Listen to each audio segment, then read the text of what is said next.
2, 1, gravando. Todo mundo dando tchauzinho aí. Tá.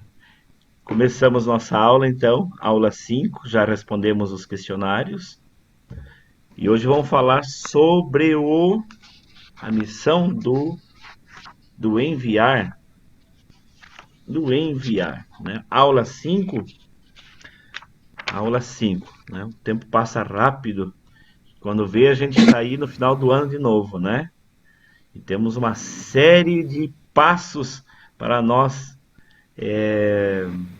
passarmos ainda, chegar ao final de ano bem mais firmes do que nós começamos, né? Senão, não há crescimento, né?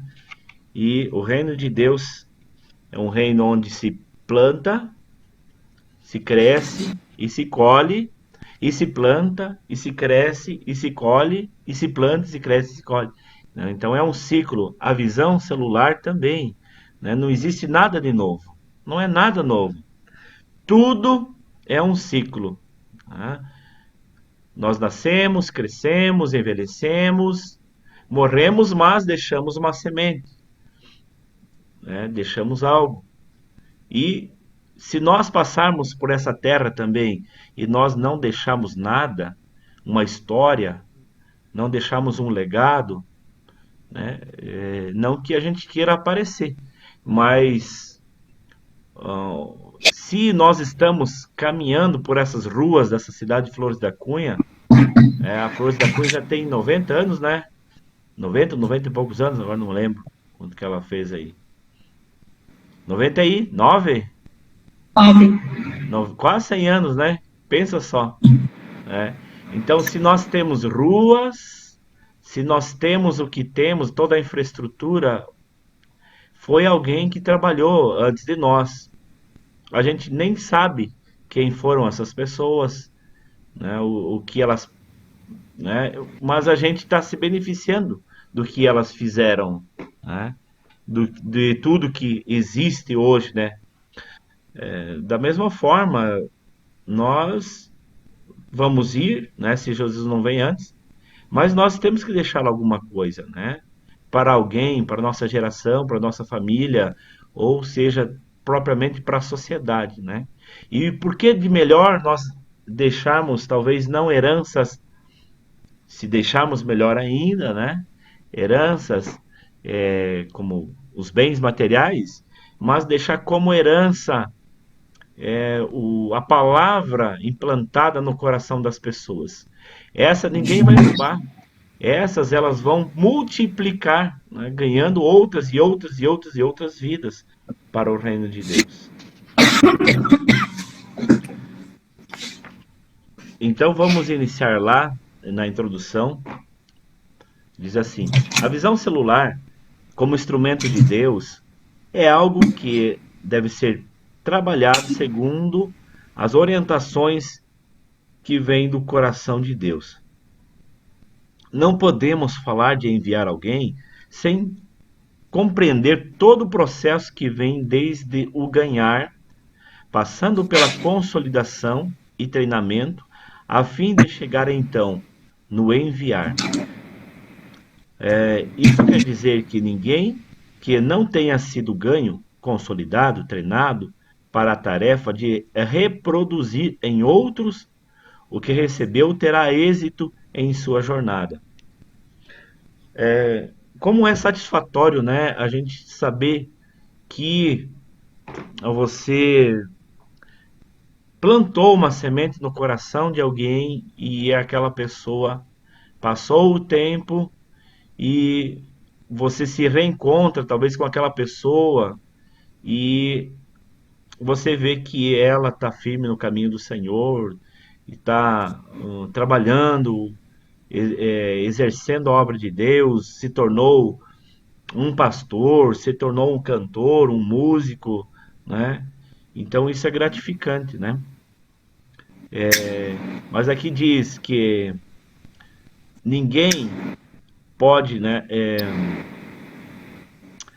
discipular alguém sem antes não for ganho, não for consolidado, não for treinado, né? para essa tarefa de reproduzir na vida do outro, né? Porque ela não vai ter êxito nessa missão, né?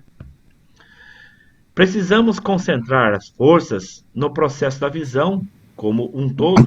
Precisamos compreender que o discípulo que está sendo enviado precisou de sinergia de todo o processo para ter gerado em si as condições favoráveis a fim de sobreviver em meio às circunstâncias que este líder há de enfrentar. Então, assim, ó, às vezes, logo no início, a gente tem uma chama acesa no nosso coração, principalmente quando a gente sai do encontro com Deus, a gente quer abraçar o mundo, né? A gente quer ganhar o mundo inteiro. Só que ali ainda, o novo convertido, ele não tem estrutura. Não que ele não deva falar de Jesus, mas ele ainda não tem uma estrutura para discipular e ensinar ao outro, porque ele ainda não foi discipulado. O discipulado é passar processos de treinamento, né? E muitas vezes as pessoas elas aprendem coisas, né? E querem chegar aplicando na vida das outras pessoas, sabe? De forma errada. A gente vê antigamente as pessoas se convertiam e chegavam na casa dos parentes já quebrando as estátuas, tirando fora tudo, né? Elas não foram ainda discipuladas, elas não foram treinadas. E é um problema, porque ela se queima com as pessoas, ela entristece os outros e ela não vai ganhar essas pessoas. E é perigo ainda ela também nem se permanecer na presença de Deus também. Pode falar, Eloy? Abrir o microfone.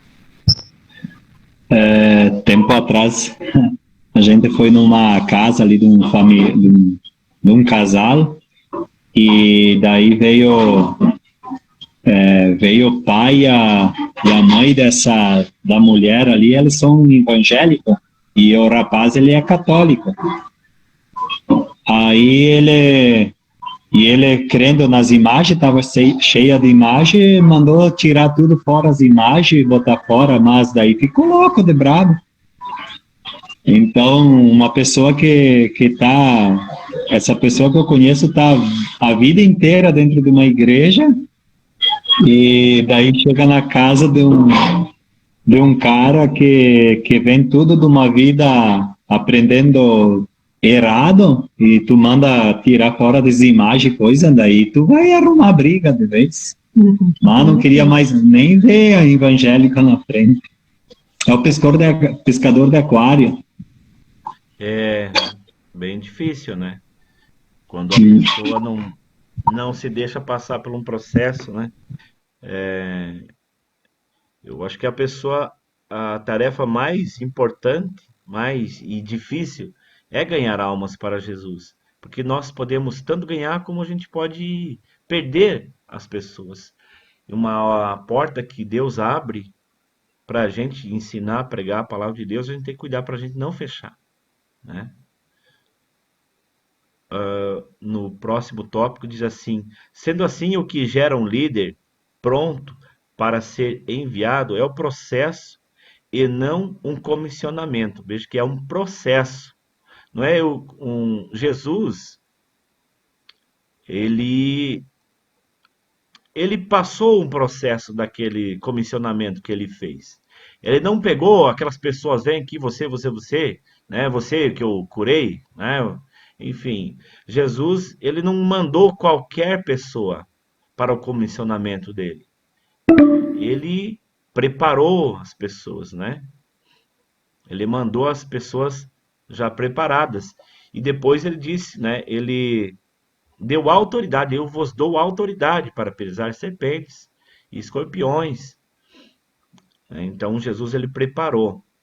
Então o processo que a gente vai passando, os processos de ensino, os próprios processos da vida que a gente vai aprendendo, quebrando a cara e aprendendo, são processos que nos amadurecem para nós termos êxito, né, lá no enviar, quando Jesus disse, né? Vão. Ou seja, não podemos escolher uma pessoa por melhor que ela seja ou por mais qualidades que ela tenha, e simplesmente enviá-la a uma missão para a qual não está pronta. Precisamos de todas as etapas no treinamento, a fim de que elas estejam o mais preparadas possíveis para o que irá enfrentar. Aconteceu esses dias atrás, já faz um tempinho, né, quando a gente separou, pediu ajuda aí, né, a mais irmãos da igreja nessa questão da ação das, meu pai, da parte social da igreja, né? Assistência Da social. assistência social da igreja, né? A Janete ali e a Simone, então que elas ajudassem, né, a fazer as arrecadações e à medida que viessem as pessoas para serem ajudadas, né? Então elas ficassem focadas nisso daí, né? E passasse para a gente e a gente ajudava, né, a fazer esse trabalho. É um trabalho que ele não é um trabalho espiritual, mas é e não é. É um trabalho social que, junto do social, depois, por consequência, vem a parte espiritual. E o que que acontece? As pessoas começaram a chamar elas. Ah, lá tem, ou indicar melhor, né? Lá tem pessoas que estão precisando. Ah, lá também tem pessoas que estão precisando. Começaram a enviar eles para cá e para lá. E nas casas, né? E não era tarefa deles fazer isso, né? E aí é difícil, né? Se a pessoa não tem estrutura para chegar em famílias que às vezes as famílias estão em pé de guerra, a gente não sabe o que vai encontrar lá. Ainda mais sair mulheres nas casas, né? Então, daí eu falei, não, não é por aí, gente, não pode ser assim, né? Quando tiver que ir em alguma família assim, nós precisamos primeiro ver, né, e não ir sozinhos. Daí a gente começou a ir, fomos, né, junto lá, enfim, e tivemos êxito na nossa visitação, né? Então, temos que cuidar, né, também para a gente não ir de qualquer forma ou mandar pessoas despreparadas. Lembrando de falar de pessoas despreparadas, né? Quando Davi ele subiu ao trono de Israel, depois de 20 anos que ele foi ungido, ele fez voltar a Arca da Aliança de volta para Jerusalém, né? E aí o que ele fez? Ele teve uma boa intenção, ele pegou um carro de boi, os bois novos, o carro era novo, tal, e ele colocou pessoas que não eram para estar ali. Eram pessoas, poderiam ser talvez pessoas da confiança de Davi, mas não eram pessoas qualificadas para aquela função, né? E o que que aconteceu? O que aconteceu é que a Arca da Aliança ia cair, né, do carro de boi, e dois homens foram segurar a arca para ela não cair. Eles morreram queimados, né, pelo Senhor. E mas Davi estava fazendo a coisa direito, né? Estava fazendo a coisa certa, mas de forma errada. Então, muitas vezes nós temos boas intenções em fazer a coisa certa, né? Mas às vezes nós podemos ter boas intenções, mas está fazendo elas de coisa errada, né? Então, eram somente os levitas podiam tocar na arca e, de certa forma, Davi se equivocou na liderança, né? O líder ele pode até matar alguém se der uma missão errada. Quais são então esses passos que formam o conjunto de ação que nos permite enviar uma pessoa para cumprir o ID de Jesus? Primeiro, entendendo os passos da visão. Precisamos compreender, conforme disse a introdução, o que é o ato de enviar é a consequência de todo o processo da visão. Sendo assim, não podemos dissociá-la dos demais passos, uma vez que estes cumprem o que chamamos aqui de unidade funcional da visão. Isso quer dizer que um não funciona sem o outro. Ninguém é enviado sem que primeiro seja ganho. Então, esse é o primeiro ponto. Precisamos ganhar as vidas na perspectiva de quem está preparando para assumir seu papel profético sacerdotal. Ou seja, os discípulos devem ser conscientizados de que Deus os amou e os salvou da perdição que lhes era justa, para que estes desempenhem um papel de anunciadores do Evangelho. Não ganhamos as pessoas para apresentá-las numa estatística. Devemos focar o nosso olhar no fato de que Deus nos amou. Por isso devemos amar as pessoas. Quando olhamos para o ser humano dessa maneira, tornamo-nos mais tolerantes, mais pacientes com o processo de cada um rumo à maturidade cristã. Devemos desempenhar a função de condutores do povo a toda a verdade. O não crente que é candidato a líder de êxito deve ter a sua implicação na vida cristã, que é absorvida ao caminhar com um crente que tem o caráter de Jesus em si. Isto quer dizer que devemos ganhar as pessoas por intermédio do testemunho pessoal e incutir nelas o desejo de serem como Jesus.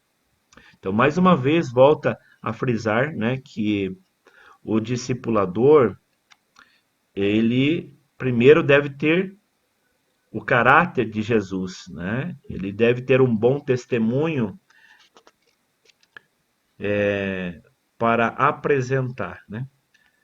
O ponto 2 aqui, acho que ainda dá tempo para nós seguir, né? Somente alguém consolidado suporta o treinamento.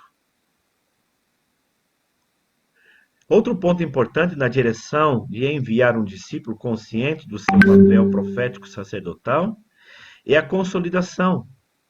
Aqui podemos entender este processo de duas maneiras. A primeira, como uma parte da metodologia da visão. Ou seja, devemos levar o novo convertido do pré-encontro ao encontro, matriculando-o na escola de líderes. A segunda maneira de compreender o processo da consolidação diz respeito ao acompanhamento junto com a pessoa, a fim de que seja levado à maturidade cristã. Cremos que o sonho de todo pai é que seu filho tenha condições de um dia tomar decisões acertadas e um dia não mais tenha tendência plena na sua pessoa, dependência plena na sua pessoa. Embora sempre o respeite como pai e sempre tenha em muitíssima conta a sua liderança, sempre ouvindo a sua voz. Cremos que nenhum pai quer que seu filho seja eternamente um bebê, que não tem condições de tomar decisões, ou mesmo que seja dependente de seu pai em tudo. Trabalhamos para gerar filhos espirituais que saibam administrar com autonomia, responsabilidade, respeito, santidade e temor de Deus e a seus líderes. Quando fala aqui, então, suportar o treinamento, nós estamos falando de 9 meses. As pessoas que saem, então, do encontro com Deus, logo dentro da visão aqui, elas são colocadas, né? Ingressas na escola de líderes, né? Na escola de princípios ou escola de líderes, né? Não que elas vão sair líderes, né? Não que nós todos vamos sair líderes de célula, melhor dizendo, né? Mas em alguma área nós estamos liderando sempre, né?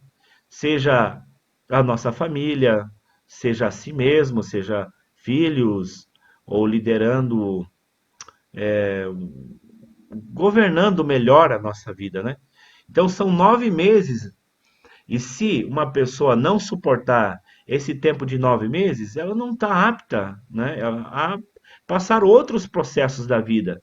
Porque outros processos da vida são processos que, né, vão exigir dela uma certa firmeza, né?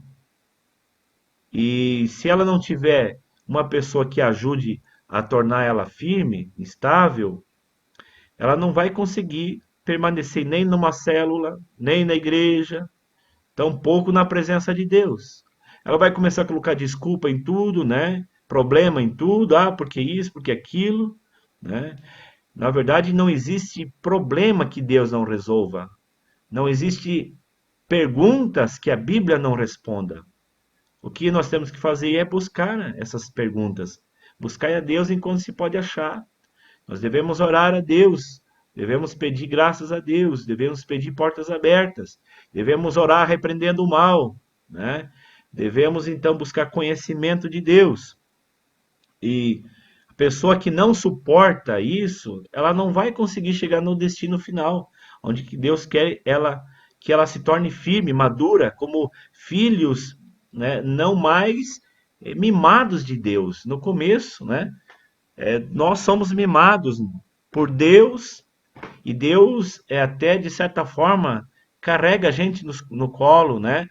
A igreja ajuda, a igreja levanta, se carrega nos braços, mas chega uma hora, irmãos, que a pessoa tem que caminhar sozinha, né?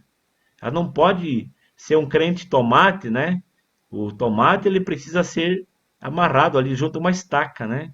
Então o crente não pode ser assim o resto da vida. Ser sempre lembrado dos princípios, tudo bem. Nós temos que ser sempre lembrados por Deus. Você tem que ser sempre lembrado, né? O Catalinha ele colocou um áudio ali no grupo depois eu acho que de repente eu compartilho com vocês aqui, né? No grupo dos apóstolos, do apóstolo aqui do nosso, dos pastores, né? Falando a respeito, nessa época aqui, toda vez que chega essa época aqui, ficam pedindo para ele sobre a festa junina, se pode participar ou não pode participar. Ele disse, olha, não- ele falou quantos anos, e todo ano me perguntam a mesma coisa, e a minha resposta vai ser sempre a mesma coisa. Então, é assim, né? Os discípulos têm que estar sempre sendo lembrados das coisas. Embora a gente fale uma vez, parece que eles querem. Eles acham que muitas vezes a resposta nossa vai mudar, né? Mas não é a nossa resposta, é a resposta bíblica, né? Juliana, vamos fazer outra chamada? 1.3. 1.3. Recebendo treinamento para prosperar na visão.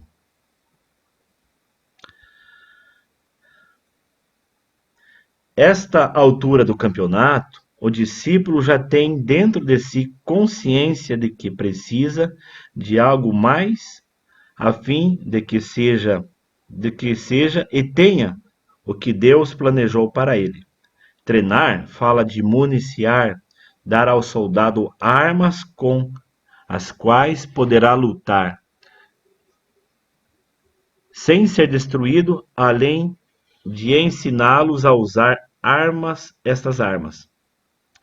Em nosso caso, falamos de uma arma de uma batalha espiritual, na qual não podemos usar armas carnais, mas espirituais em Cristo Jesus.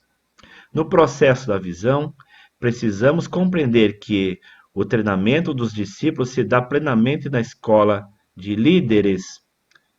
É nesse ambiente que o novo convertido ganha firmeza para a sua fé. Nesse lugar, ele ganha ferramentas as quais poderão usar nas batalhas travadas no seu dia a dia. Na escola de líder, há o compartilhamento de doutrinas básicas. Com isso, podemos vencer as ciladas armadas para nós pelo nosso inimigo. Além desse instrumento, precisamos atentar para a caminhada dia a dia junto com o nosso discipulador, a fim de que aprendamos com ele aquilo que ele tem recebido de Deus.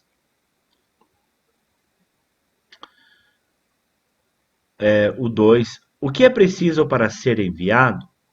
Nesse ponto, veremos alguns exemplos que o Senhor nos ensinou enviando seus discípulos para cumprir a missão do qual foi convocado. Primeira coisa, então, humildade. Devemos reconhecer que precisamos de libertação e cura.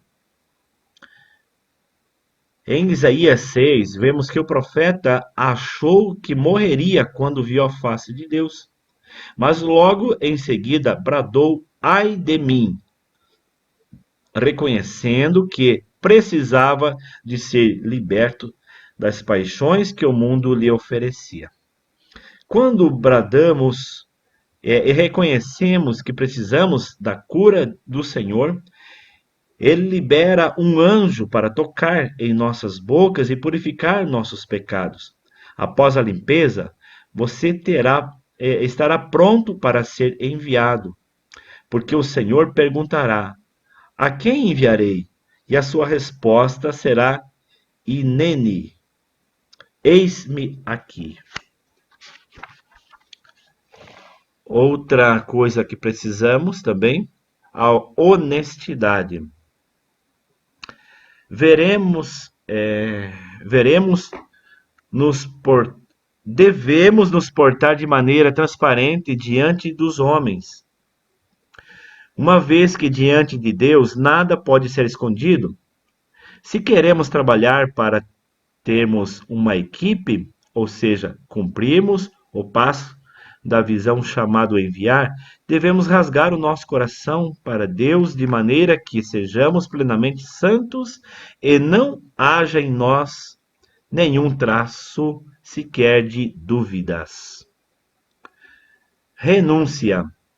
Ao reconhecer o Senhor como Salvador da nossa vida, devemos andar em um novo caminhar, pois Êxodo 3:5, o Senhor pede para Moisés tirar as sandálias, ministério, pois o nosso caminhar outrora não era santo, e por isso temos que renunciar à velha natureza para calçar as sandálias do Evangelho da Paz.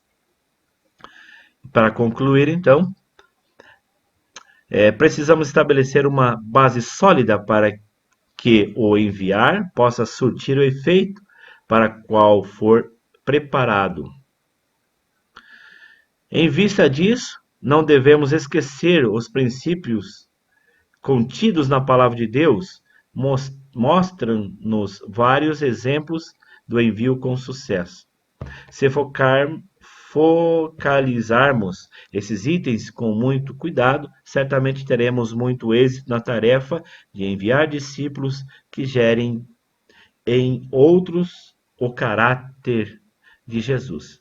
Ninguém pode formar aquilo que não foi formado em si. Sendo assim, entendemos por tudo o que foi discorrido, que o ato de enviar é o resultado de uma completa É o resultado de uma vida completamente entregue ao Senhor Jesus e dirigida por Ele. Aí, o que o apóstolo Paulo diz, né? Não vivo mais eu, mas Cristo vive em mim.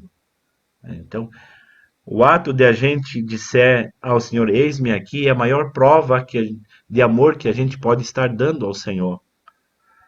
Porque a gente sabe que nós vamos depender de Jesus para tudo na nossa vida, né?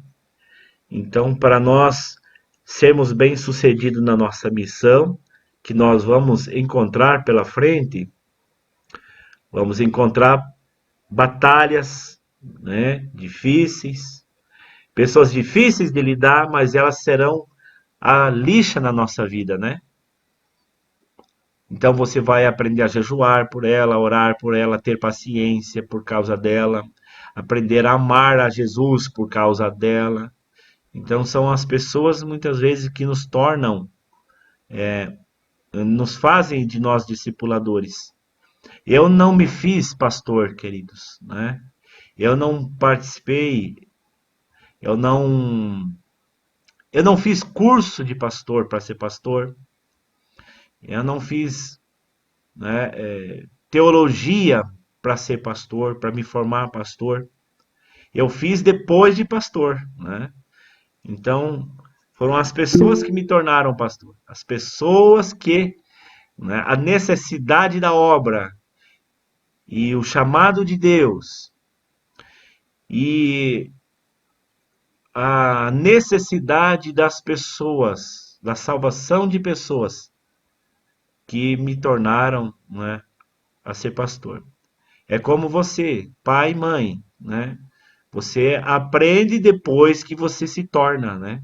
Depois que você se torna um pai e uma mãe, você vai aprender a ser pai. Os nossos pais diziam para nós, né? Ah, depois que vier um filho, vocês vão ver como vocês vão aprender. Vai mudar tudo na vida de vocês. E realmente.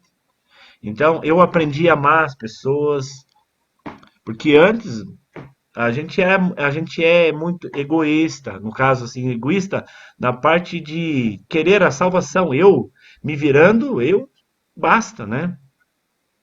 Mas depois que Deus começa a colocar discípulos na nossa vida, então nós aprendemos o que é realmente gerar filhos, a chorar por eles, né? Orar por eles, sofrer pela vida deles, né?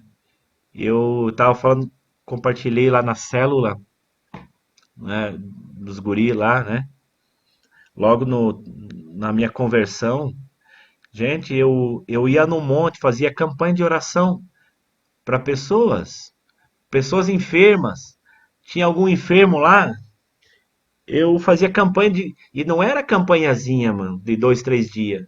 Não, era corrente de oração e jejum.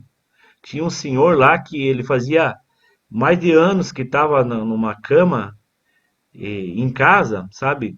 E só com aquele alimento, né? E anos que estava assim, né? Só em couro e osso, né? E eu tomei a dor dele, né? Eu fiz 7 semanas de oração no monte e 42 dias de oração. Eu fiz. E quando eu estava encerrando a campanha de oração, né, os 40 dias, no 40 dias de jejum, né? Ele se reconciliou com Jesus, né? E partiu. Então, pode ser que Deus não curou. A minha expectativa, irmãos, porque eu queria ver milagre. O que eu queria, irmãos, era ver milagre. Nossa, eu queria ver pessoa curada. Eu gostaria muito de curar, orar para curar as pessoas. Então eu fazia isso, irmãos, né, para ver Jesus curar. Mas eu fiquei até um pouco frustrado. Na hora eu não vi o milagre que Deus operou. Eu vi que, nossa, só foi terminar a campanha de oração, né? E o homem partiu. Mas depois eu entendi que o maior milagre foi a salvação dele, porque Não era por nada que ele estava lá tantos anos na cama lá, né? E faltava a salvação, faltava alguém que orasse por ele, né?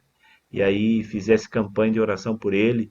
E eu toda vez eu ia no monte, orava, depois ia lá e pregava para ele, né? Ia no monte, uma vez por semana, né? E todo dia eu jejuava, né? Todo dia eu jejuava. Então é aprender a amar as vidas, né? Amém? Alguém quer colocar alguma coisa? Acho que alguém escreveu aí.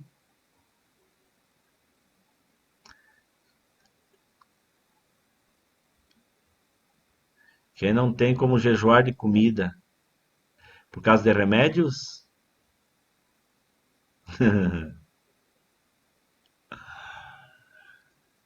Pode, o jejum pode ser feito de outras formas, né? Outras formas também, né?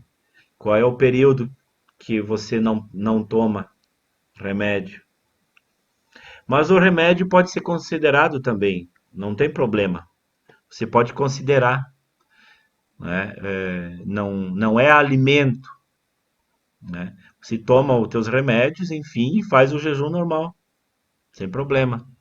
Mas é que, tipo assim, eu já fiz jejum, mas eu fiz jejum diferente. Eu não fiz que nem, não comer, tipo, pela manhã. Porque de manhã eu tomo mais remédio de manhã e à noite. E à tarde eu tomo menos, né? Então eu almoçava antes do meio-dia e eu fazia jejum, tipo, do meio-dia até as, tipo, 6 horas, 7 horas da noite eu não ingeria nenhuma comida, né? Só o remédio, no caso. Almoçava de meio-dia. Não, antes. Eu fazia depois das 12 horas até as 18. Porque se eu não comer de manhã, eu vou ficar com muita dor de estômago. Eu já tentei Hum. e fiquei bem ruim. Não consegui terminar os.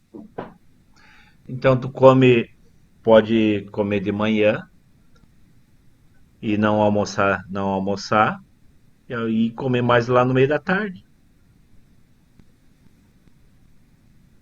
Ou se não, só na janta. Toma de manhã, teus remédios, teu café, depois aí faz um período, porque você tem que tirar uma refeição tua. Qual a refeição? Uma ou duas refeições, e tem uns que tiram totalmente a refeição, né? Às vezes por 2 dias sem refeição, mas daí tomando água, né? Só jejum à base da água. Outros jejum é também com sem carne, né? Só com outros é pão e água, literalmente pão e água, só comendo pão e água, pão e água, pão e água. E outro é só com verduras, né? Tirar a carne, né? Mas esses jejuns são prolongados, né? Não é só uma refeição, comer pão e água. São prolongados, né? Aí é mais dias, né? Uma semana, 3 semanas, 40 dias, enfim. Mas amém, pessoal?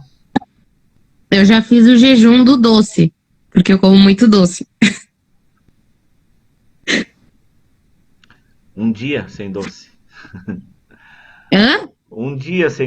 Não, eu consegui mais do que um dia.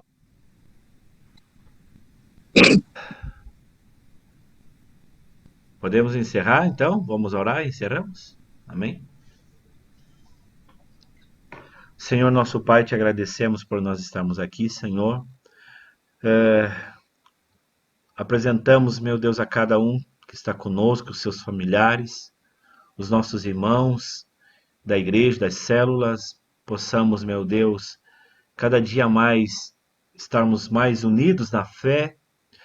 Quanto mais nós nos unimos, Senhor, mais frutos nós vamos dar para a tua obra, mais firmes vamos estar, Senhor, produtivos, porque temos uma incumbência dos céus para nós, que é o ID, para nós ganharmos as almas, Senhor. Uma igreja, meu Deus, que está no Senhor é produtiva. Oh, meu Deus, uma igreja que está no Senhor, os frutos dela são almas, são vidas sendo batizadas. Nós queremos ser produtivos, Senhor. Nos ajuda, Senhor, nessa missão. Oh, meu Senhor, abençoe, Senhor, que a igreja possa ser uma grande igreja multiplicadora, células multiplicadoras, irmãos abençoados. Nós te agradecemos porque o Senhor está nos ensinando, nos capacitando, nos suportando, Senhor, meu Deus, e que assim também possamos fazer na vida de cada um dos nossos irmãos. Nos dá uma boa noite, nos dá, Senhor, amanhã, um final de semana também abençoado, a viagem a qual nós iremos fazer. Oh, meu Senhor, queremos também aprender mais um pouco de Ti, ampliar um pouco mais a nossa fé, Senhor. Então fica conosco, prepara todas as coisas, Senhor, para que tudo vá bem e nós possamos edificar no Senhor a nossa fé mais um pouco. Em nome de Jesus. Amém.